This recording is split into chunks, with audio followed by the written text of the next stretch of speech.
academic point of view, you have come from a very big campus, superstar Krishna గారి campus నుంచి వచ్చు. So you know so much about the film industry. చిన్నప్పటి నుంచి చూసిన industry కదా, కొత్తగా నువ్వు వచ్చి చూసిన ఇండస్ట్రీ ఏం కాదు. Not necessarily. ఇప్పుడు తక్కువ లాంగ్వేజెస్లో హీరోలు చాలా డిఫరెంట్ బ్యాక్డ్రాప్లో చేయడానికి రెడీ అవుతున్నారు.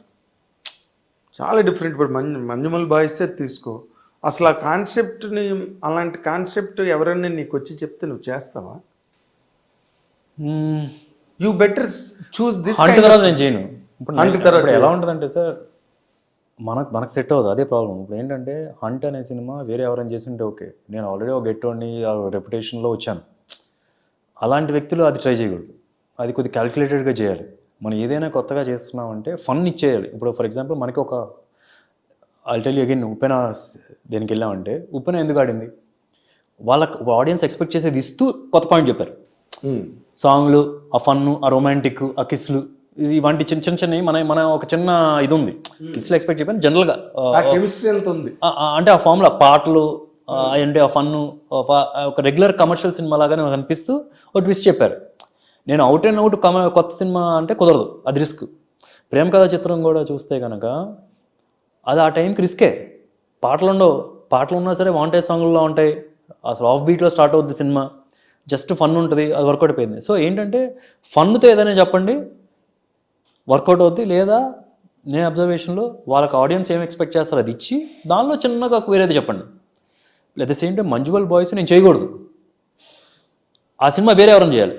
అంటే there is always one already మనకు అదే కొత్త కుర్రాళ్ళు, ఇంకా కొద్దిగా కొత్త కుర్రాళ్ళు, లేకపోతే కొంచెం నువ్వు ఎస్టాబ్లిష్డ్ కదా నువ్వు. అంటే మన దగ్గర నుంచి ఒక ఎక్స్పెక్టేషన్ దానివల్లనే పోయింది. ఇప్పుడు ఆ అమ్మాయి గురించి మీకు చెప్పాలి కూడా, ఇట్ వాస్ గుడ్ ఫిల్మ్. నేను చేస్తున్నాను ఇప్పుడు వి తర్వాత నేనేం చేస్తాను, శ్రీదేవి సోడా సెంటర్ తర్వాత నన్ను చూసింది వేరు. So it's not about. So అలాంటి చూసింగ్ వైజ్ కొద్దిగా కేర్ఫుల్గా ఉండాలి. Once you start growing little more, అప్పుడు ఫస్ట్లో initial days you can do anything. ఒక స్టేజ్ దాటిన తర్వాత మనం ఆడియన్స్ని మైండ్లో పెట్టుకునే చేయాలి. అంటే ఇప్పుడు నార్మల్గా ఒక కొత్త హీరో వచ్చారంటే వాళ్ళు పడిగాపులు పడాలి, కష్టాలు పడాలి, బాధలు పడాలి. అప్పుడు కానీ వాళ్ళకు హిట్ వస్తే కానీ వాళ్ళకి ఏమీ అసలు అడ్రస్ ఉండదు. మన ఇండస్ట్రీలో చాలామంది ఉన్నారు అలాగా. ఫర్ ఎగ్జాంపుల్ తర్వాత పెరిగి పెద్దవాళ్ళు. ఇప్పుడు నువ్వు వచ్చేసరికి ఏంటి, ఒక సూపర్ స్టార్ కృష్ణ గారు, ఇంకో సూపర్ స్టార్ మహేష్ బాబు, ఈ బ్యాక్గ్రౌండ్లో నువ్వు వచ్చావు. ఇది నీకు ప్లస్ అయిందా మైనస్ అయిందా Sudheer? I would say plus అయిందా మైనస్ అయిందా అని పక్కన పెడితే ఐ వుడ్ సే ఎవరైనా సరే బర్డెన్ అయిందా, లేక ఎవరైనా సరే ఒక ఫ్యామిలీ నుంచి వస్తున్నారంటే గ్రౌండ్ లెవెల్ ఎక్కడ ఉంటే ఇక్కడ ఉన్నట్టు, ఫ్యామిలీ సపోర్ట్ లేదంటే ఈ లెవెల్లో ఉన్నట్టు, గ్రౌండ్ లెవెల్లో ఉన్నట్టు, లేకపోతే మైనస్ లెవెల్లో ఉన్నట్టు. ఇది ఇలాంటి బ్యాక్గ్రౌండ్తో వస్తే మైనస్లో ఉన్నట్టు. ఎందుకు అంటే నువ్వు చేసే చిన్న తప్పు కూడా చూసేస్తారు, ఇమీడియట్గా తెలిసిపోద్ది. ఒకటి అదే కాకుండా ఆడియన్స్ పర్స్పెక్టివ్ ఎలా ఉందంటే మెయిన్గా, బాబు ఇప్పుడు ఫ్యామిలీ నుంచి ఇంకోటి వస్తున్నాడు రా బాబు, ఇప్పుడు నేను చూడాలి, ఈ అప్రోచ్తో వస్తారు. ఒక సినిమా ఆడాలంటే జస్ట్ మన ఫ్యాన్స్ ఒకళ్ళు చూస్తే సరిపోదు, రెగ్యులర్ ఆడియన్స్ కూడా చూడాలి. నాకు ఆబ్వియస్లీ కృష్ణ గారు, మహేష్ గారు నాకు ఇచ్చిన కొందరు ఫ్యాన్స్ ఉన్నారు కదా, వాళ్ళు నాకు సపోర్టివ్గా ఉన్నారు, ఓకే ఫైన్. కానీ ఒక సినిమా ఆడాలంటే కనుక ఎంటైర్ వీళ్ళు కూడా సపోర్ట్లో ఉండాలి. కానీ వాళ్ళ పర్స్పెక్టివ్ ఎలా ఉంది, వాళ్ళ పర్స్పెక్టివ్ ఎంతసేపటికి ఇప్పుడు ఫ్యామిలీ నుంచి కూడా వస్తున్నప్పుడు నేను చూడాలరా అని రుద్దుతున్న ఫీలింగ్ వస్తుంది. కానీ ఒక్కసారి మనం ప్రూవ్ చేసుకున్న తర్వాత అది ప్లస్ అవుద్ది. ఫ్యాన్స్ అనే కాదు, there are advantage, there are disadvantage అండి ఫర్ ఎవ్రీథింగ్. నీలో సత్తా ఉందంటే ఇట్ విల్ బీ దేర్, నీలో సత్తా లేదు అంటే రీజన్స్ ఎత్తుతారు. బేసికలీ అది either it can be A star kid are it can be somebody. ఇది నువ్వు తపస్సు చేసి చేయడమే, నువ్వు చేసే తప్పులన్నీ చెయ్యి.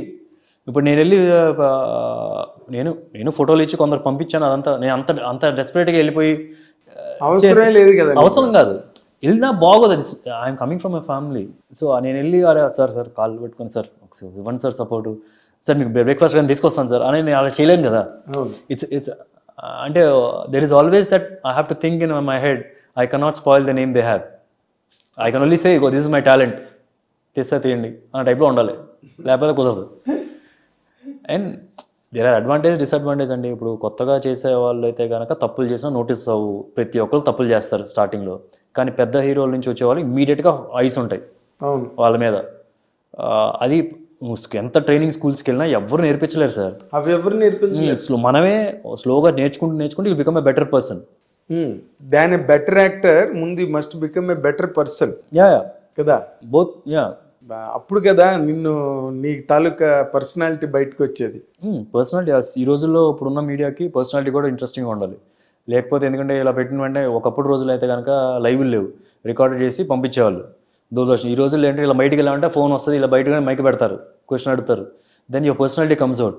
ఎగ్జాక్ట్లీ. సో ఈ చాలామంది ఆ పర్సనాలిటీ వల్ల గెట్ ఆన్ అయిపోయారు. బయట ఉన్న క్రేజ్, బయట ఉన్న మాట్లాడే తీరులు అది అట్రాక్ట్ అయిపోయి సినిమాలకు వచ్చి సినిమాల్లో పెద్ద గొప్పగా లేకపోయినా సరే అట్రాక్ట్ అయిన ఉన్నారు. అట్ ద సేమ్ టైం ఏంటంటే బయట పర్సనాలిటీ కొద్దిగా వీక్గా ఉండడం వలన, వీక్ అంటే వీక్ కూడా కాదు, దే ఆర్ నాట్ వెరీ, వాళ్ళని ఏదో ఎక్స్ట్రాగా అట్రాక్ట్ చేయడం కన్నా సాఫ్ట్గా నీట్గా సూపర్గా ఉండే వాళ్ళని అంత ఈజీగా మరి వాళ్ళ స్క్రీన్ మీద బాగుండొచ్చు, వాళ్ళు ఎక్సర్సైజ్ చేయొచ్చు. సో ఈ రోజుల్లో యాక్టింగ్తో పాటు you have to have a personality that attracts people off screen also. Exactly. భలే మాట్లాడే డ్రెస్ సుధీర్ అని ఎక్కడో నువ్వు అంటారు, అప్పుడు వెళ్తారు, అప్పుడు కనెక్ట్ అవుతావు. అవును. ఇప్పుడు సినిమా గురించి, రేపు రిలీజ్ అవుతున్న సినిమా గురించి నువ్వు ఎంతసేపు ఏం చెప్పినా కూడా, because every hero says the same thing for their respective film. అది చెప్పే విధానంలో కూడా ఒక ఇంట్రెస్టింగ్ వేగా వాళ్ళని మెస్పరైజ్ చేసి, ఇప్పుడు కట్ చేస్తే ఈ సీన్, కట్ చేస్తే ఆ సీన్ చెప్తున్నారు డైరెక్టర్ మాకు. అదే డైరెక్ట్ ఆ టైప్లో ఆడియన్స్ చెప్తే మేబీ వాళ్ళు కూడా వస్తారేమో. వచ్చి దాని తర్వాత కొంతమంది. సో ద బెస్ట్ థింగ్ ఏంటంటే ట్రైలర్ చూడండి, ఎవరిని ఆలోచించద్దు, మేము చెప్పే కూడా వద్దు. ఇప్పుడు హరోం హరాకుని అదే చెప్తున్నా, నేను చెప్తున్నానని, లేకపోతే మీరు చెప్తున్నారని, లేకపోతే వాళ్ళు ఎవరో చెప్పారని కాకుండా ట్రైలర్ చూడండి, పాటలు చూడండి, మీకు కనిపిస్తుంది క్లియర్గా ఎంత ఎంత స్పెండ్ చేసి ఉంటాం, ఎలాంటి అవుట్పుట్తో వస్తున్నాం అని మీ ట్రైలర్ చూస్తే అర్థమైపోద్ది. అవును, అది చూసి వచ్చేసేయండి చాలు. ఈ ట్రైలర్ బాగుంది నిజంగానే. ట్రైలర్ సాంగ్స్ కూడా ఉన్నాయి సార్. ట్రైలర్ సాంగ్స్ బాగుంది. నీ డైలాగ్ ఏదో తగ్గేదేలే డైలాగ్ లాగా, చెప్పేదేలే చెప్పేదేలే చేసేదే, అది బాగా కనెక్ట్ అయింది. ఇప్పుడు ఏదైనా జనరల్ డిస్కషన్ లో కూడా కొంతమంది అండర్ నేను విన్నా ఈ మధ్య నీ ట్రైలర్ వచ్చాక. ఓకే, ట్రైలర్ లో పెట్టలేదు కాబట్టి సెపరేట్ రిలీజ్ చేసాం. అది వన్స్ ఇట్ ఇస్ రిలీజ్, కొంతమంది ఊరికే సరదాగా మాట్లాడుతున్నప్పుడు కూడా ఏంటి ఏం చేయబోతున్నా అంటే చెప్పేదేం లే ఇంక చేసేదే అని, అది బాగానే కనెక్ట్